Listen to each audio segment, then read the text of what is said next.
All right, so get this. We're diving into the crazy world of diets today. How fun. Yeah, specifically, what they're predicting will be the most popular diets in 2025. Interesting. We're using this global news article. It was just published, actually, January 4th, 2025, so it's got all the latest stuff. That's cool. And there's some pretty out there ideas in here, like ancient stuff. Some are all about meat. Uh-huh. Some even focus on when you eat, not just what you're putting in your body. Oh, that's interesting.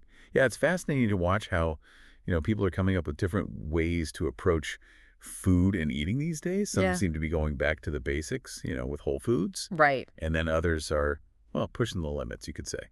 Yeah, the one that really stood out to me was, and I'm sure you saw this too, the carnivore diet. Oh, yeah. All meat, all the time. Wow. But before we get into that, let's start with something a little less intense. Okay. What about the Mediterranean diet? That one's been around forever, it seems like, and they just keep saying good things about it. Yeah, it's definitely had its time in the spotlight, and the science keeps backing it up.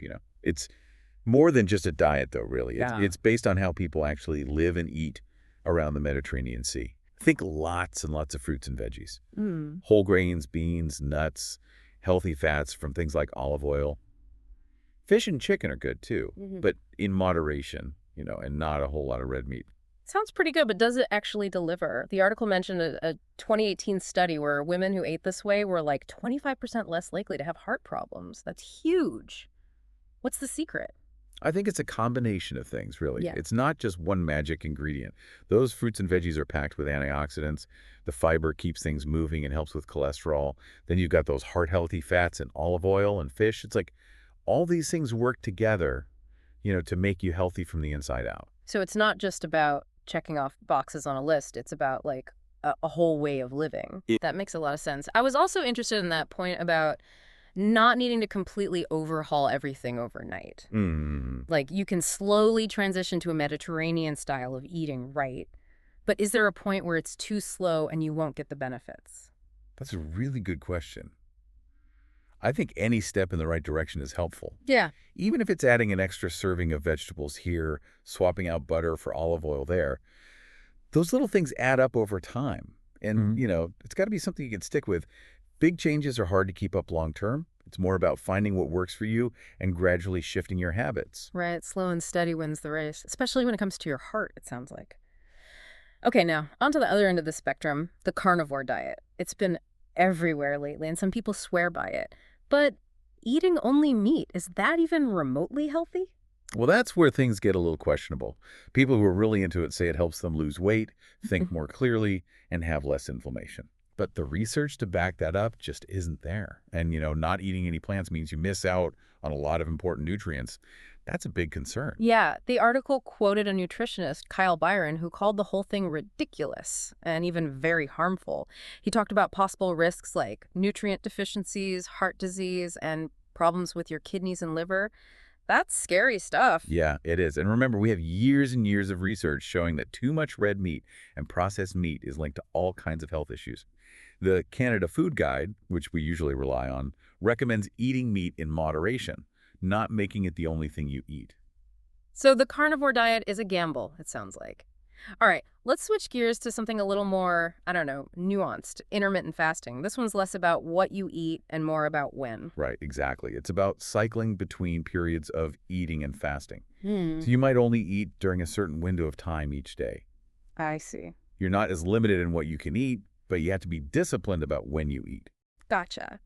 The Global News article talked about a study from 2023 where people with type 2 diabetes were able to manage their weight and blood sugar better with time-restricted eating, like between noon and 8 p.m., than just by counting calories. That's pretty amazing. Yeah, it is. And we're seeing more and more research on intermittent fasting now. It definitely seems like it could be helpful for some health conditions. Yeah. But like anything else, you have to be careful.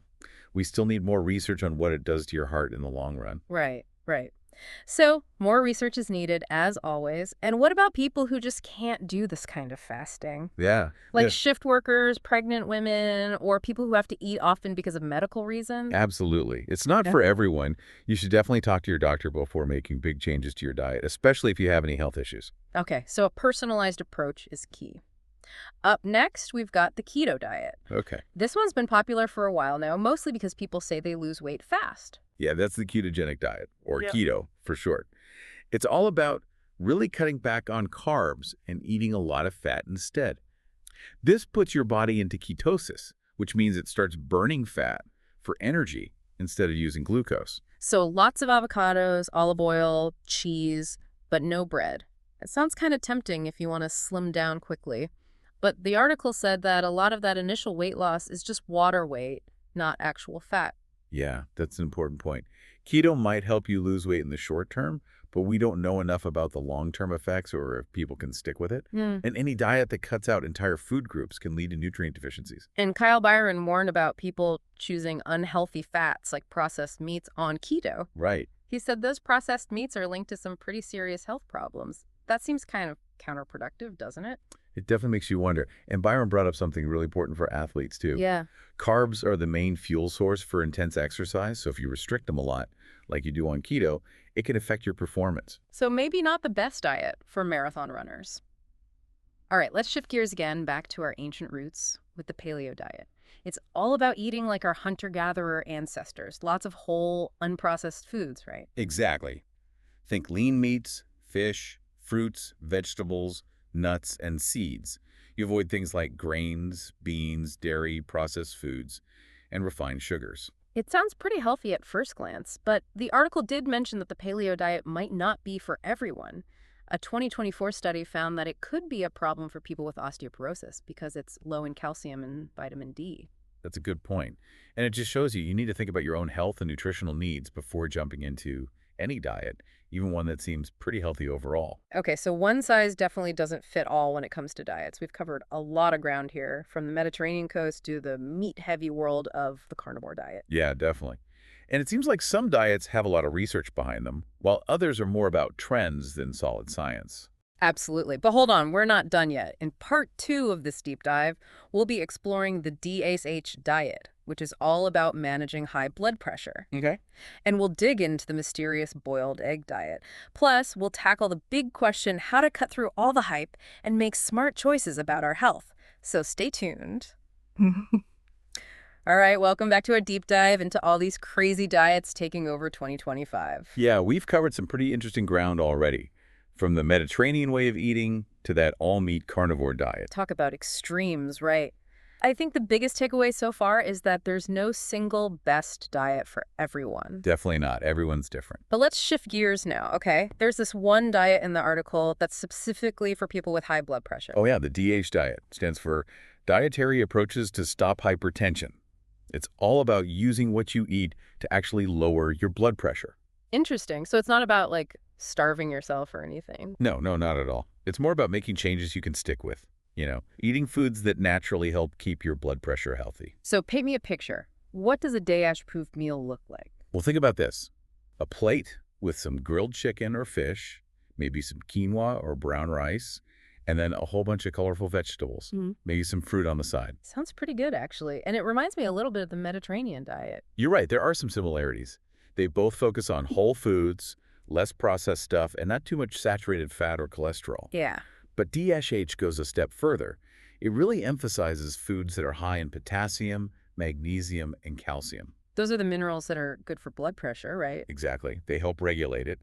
And the DCASH diet makes sure you get plenty of them by having you eat lots of leafy greens, bananas, avocados, and low-fat dairy. Okay, that makes sense. And cutting back on salt is important too, I bet. Absolutely. Too much salt is a big reason why people have high blood pressure. The DHH diet wants you to cut way back on how much you use. So is there any evidence that this actually works? Oh yeah, there's a ton of research. The Global News article even mentioned a big study from way back in 1997. Wow, that's a while ago. Yeah, but it was a real game changer. Published in the New England Journal of Medicine, so you know it's legit. They found that the DASH diet was even better at lowering blood pressure than some medications. Wow, so sometimes what you eat can be just as powerful as medicine. It really can be. That's the great thing about DAH. It gives people the power to control their health just by changing what they eat. That's pretty cool. All right, so we've got a science-backed approach for high blood pressure. But now let's talk about something that sounds a little less conventional, Have you heard of the boiled egg diet? Oh, yeah, that one. It's exactly what it sounds like. So you just eat a bunch of boiled eggs. Pretty much. It's low in calories and carbs, and they say it helps you lose weight fast. I feel like there's got to be a catch. Yeah, I'm a little skeptical too. I mean, eggs are good for you, but eating them all the time doesn't seem very healthy or sustainable. I can see that getting old pretty quick. And there's not a lot of research to back it up either. So maybe not the best choice for the long haul. Probably not. It's kind of like those fad diets that promise quick results but don't really work in the long run. Right, right. Okay, so we've gone from the evidence-based D-Day sheech diet to the questionable boiled egg diet. Yeah, it's been quite the range. As we head into the final part of this deep dive, let's think about this. With all this information out there and all these different claims, how do we make sense of it all and make healthy choices? That's the big question, isn't it? How do we figure out what's right for each of us? Okay, we're back for the last part of our diet deep dive. We've certainly explored a lot, haven't we? I'm kind of overwhelmed, to be honest. So many diets, so many claims. How do we even begin to figure out what's right for us? It is a lot to take in. I think the first thing, before we even start thinking about specific foods, is to get clear on why we're making changes in the first place. Right, our goals. Like, are we trying to lose weight, have more energy, manage a health issue, or just feel better overall? Exactly. Once we know what we want to achieve, then we can start looking at the different diets and see if they align with those goals. And that's where we need to become a bit like detectives, you know? Oh, okay. I like that. Yeah, we have to look beyond those catchy headlines and really dig into the research, see what the science actually says. So not all studies are created equal. Right. Look for research that's published in reputable journals. And be wary of studies that are funded by companies that, stand to benefit from a certain diet becoming popular. It's like those lose weight fast ads you see online. If it sounds too good to be true, it probably is. Exactly. And think about whether you can actually see yourself sticking with a particular diet long term. Will it make you feel deprived and miserable? Or is it something you can actually enjoy and live with? Yeah, a diet shouldn't feel like a punishment.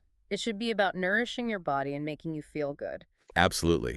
It needs to fit into your life, not turn your whole life upside down. So be realistic about your habits and what you like and don't like. Definitely. If you hate cooking, a diet that's all about elaborate recipes won't work. And if you have a busy social life, cutting out entire food groups might be really hard. Right. Finding that balance between healthy eating and still enjoying your life is key. Absolutely.